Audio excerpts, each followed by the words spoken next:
Hey everybody, Jake here and welcome to the hobby. If you're like me, then you probably went out trying to find what the most expensive and rare Pokemon cards are in the hobby, and I personally found it extremely frustrating that I could not find a definitively accurate list. In fact, pretty much all of the sources that I found were inaccurate, outdated, or simply just plain wrong as to what they were stating the most expensive Pokemon cards are. That is why in spring of 2020, I created my own list based on my own research on what I could find on recent sold listings for the most expensive Pokemon cards are in the hobby. And now in fall of 2020, my own video is completely inaccurate, outdated, and just plain wrong. That is why I wanted to provide you guys with an updated list on the top 10 most expensive Pokemon cards. In fact, not a single price on my original top 10 list is the same in this updated video, so I definitely hope you guys check it out. Quick disclaimer before we get started, this list is based on what I could verify and find as actual recent sales and auction listings on the most expensive Pokemon cards. I think that there are some very rare Pokemon cards that would definitely make it onto this list if there was a recent sales or auction listing of the card, but because we do not have that data, they were omitted. If you think that this list is inaccurate in any way, then definitely leave me a comment and let the whole entire audience know about it. I am all open for that kind of extra information. Starting off the list strong at number 10, we have the 2005 Victory Orb Trophy card. The card was sold at PWCC auction in August of 2020 for a whopping price of $22,000. The card features a very cool artwork of Mew with all the different energy types that were available in the trading card game floating around Mew in sort of a outer space as holographic pattern. The card has currently 17 graded copies in PSA, so it is definitely an extremely rare card with so few copies floating around, and it can look great in any collector's display in its trophy form or as a graded card. I know that this is a hot contention amongst trophy cards, is do you grade them or do you keep them inside of their trophy? Personally, I think you should keep it inside of the trophy case just because that is the way that it was presented by the Pokemon Company, and this is one of the rare situations where I think grading the card almost devalues its display ability, so it's really down to preference. At number 9, we have the first edition base set Venusaur PSA 10. So this copy is gem mint and as clean as it gets. It was sold by Iconic Auctions in early October 20 for the price point of $23,000, setting a record for the highest sale price of any Venusaur cards. Venusaur is of course one of the starter Pokemon that you can get inside of Pokemon Red or Blue or Yellow in the original Game Boy game, and it is still a popular Pokemon to this day, and it is well deserving of the spot of number 9 on this list. In 8th place, we have the 2010 Master Key Trophy card selling at eBay auctions with a grade of Beckett BGS 9 in August of 2020 for the high price point of $26,900. The card was awarded to top place finishers of tournaments in Japan in the year 2010. There are very few copies of this card in existence. Fellow Pokemon card collector Reina, who purchased a copy of the card in 2013 for the price of $1,300, had this to say: I think that was a good price even in 2013. It isn't as rare as some trophies, but it is difficult to find one, and difficult it is. There are very few copies of these cards for sale, and if you are able to find one, most collectors are asking upwards of $35,000 to sell their copies, so it's becoming increasingly more competitive in the world of Pokemon cards. In 7th place, we have a PSA 10 Rayquaza Gold Star card selling on eBay auctions in May 2020 for the price of $27,500. The card was only available in the set EX Deoxys, and it is one of the rarest Gold Star card that you can find. Other rare popular Gold Star cards include the Gold Star Charizard as well as the Gold Star Pikachu, but Rayquaza is really on the top of the mountain in the world of Gold Star cards, as it is one of the rarest cards with the smallest print run, and being an extremely popular legendary Pokemon. This version you can find it only as a shiny Pokemon card. In 6th place, we have the PSA 10 First Edition base set Blastoise selling at iconic auctions in early October 2020 for the whopping price of $31,000. This card is so insanely popular. Blastoise is of course one of the original starter Pokemon in Pokemon Red, Blue, and Yellow, and it has been a fan favorite ever since. The card was selling for around $10,000 in January 2020. Now at this point, it's been 9 months and the card has tripled in price, just showcasing how much strength and growth the Pokemon card hobby has seen within 2020. And I believe that this card has plenty of room to grow in value in the years to come.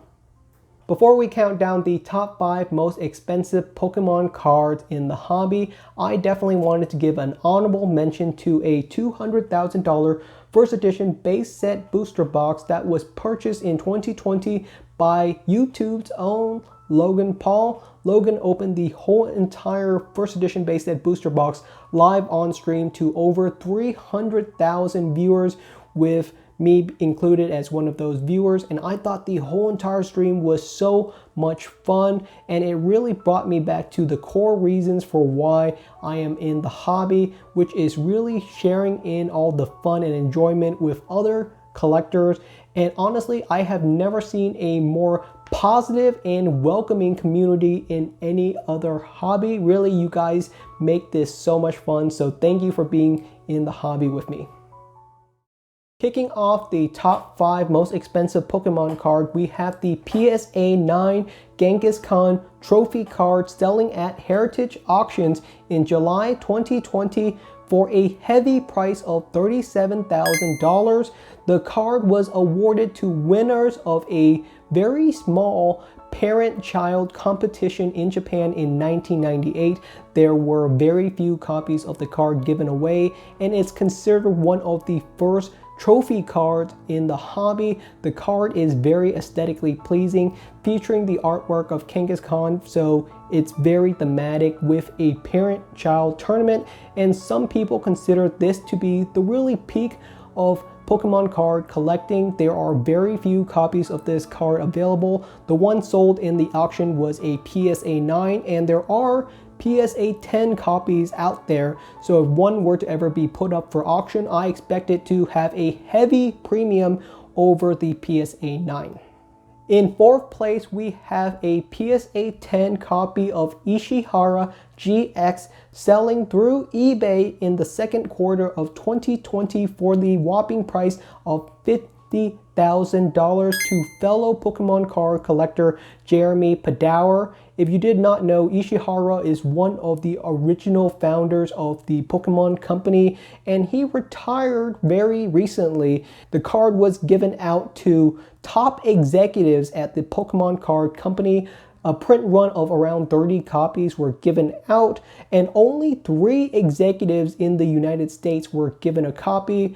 As we know, there are a couple of extra copies that were given to the official artist of the card, so we don't have an official number on how many copies of this card exist, but it is a very, very unique card, and one that was really never meant to enter any outside collector's hands, so it is extremely rare. I don't think a lot of top executives at Pokemon is going to be handing this card out, so finding copies floating around is close to impossible right now. So if I were to see another copy come up for sale, I would expect it to have an even higher price nowadays than what it originally sold at.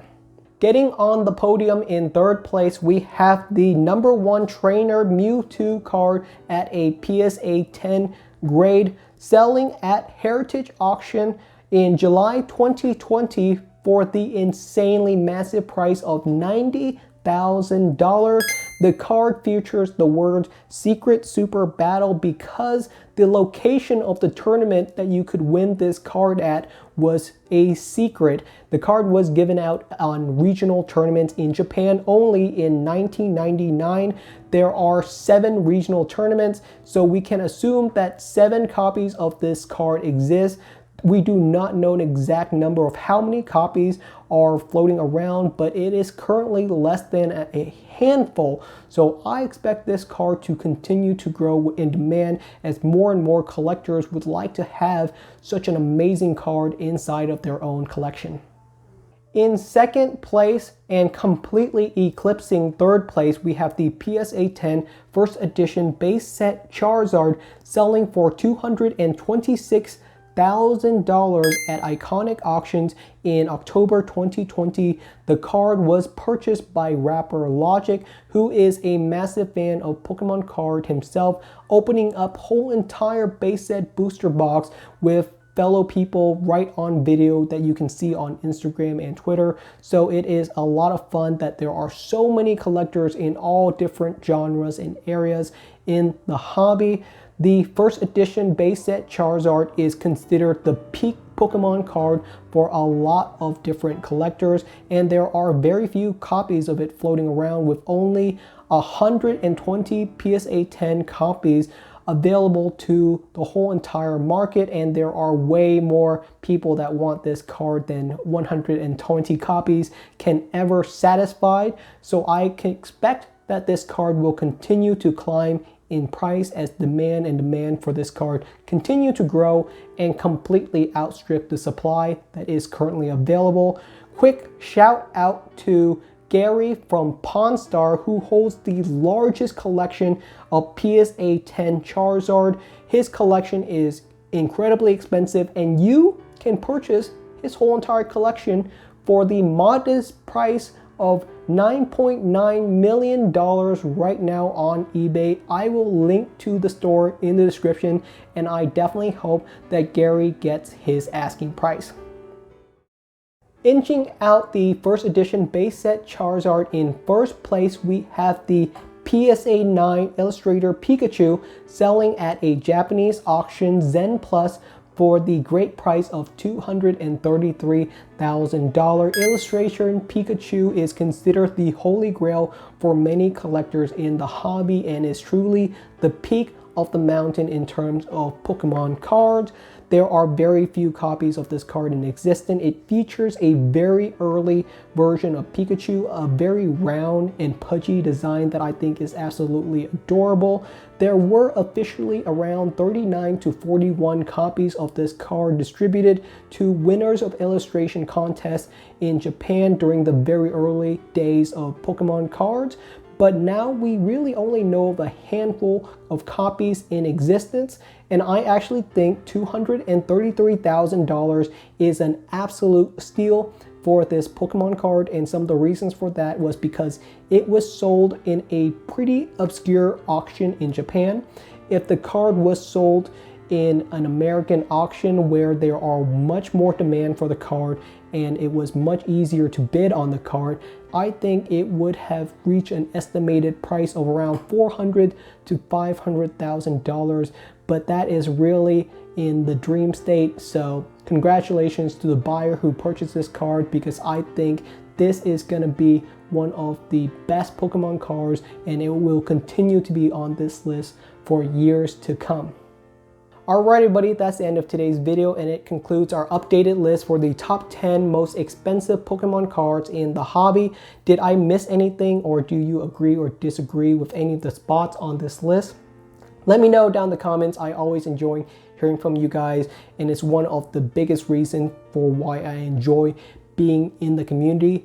As well, I just started an Instagram account. I know a lot of people have been asking for one from me, and in general, I just didn't realize how I could use Instagram to serve the community better. And I pretty much decided I need to start an Instagram account, pretty much because there are a lot of new collectors and old collectors in the hobby who just want to be enthused about it, and I wanted to share some additional knowledge on the hobby. So I created an Instagram account. There's a link to it down in the description. I currently have 0 followers at the making of this video, so that's totally fine by me. I think I'm gonna just start by adding some information on what I think would be interesting for any new collector, and as well as sharing some interesting cards in my own collection. So thank you so much for watching, and I will see you guys next time.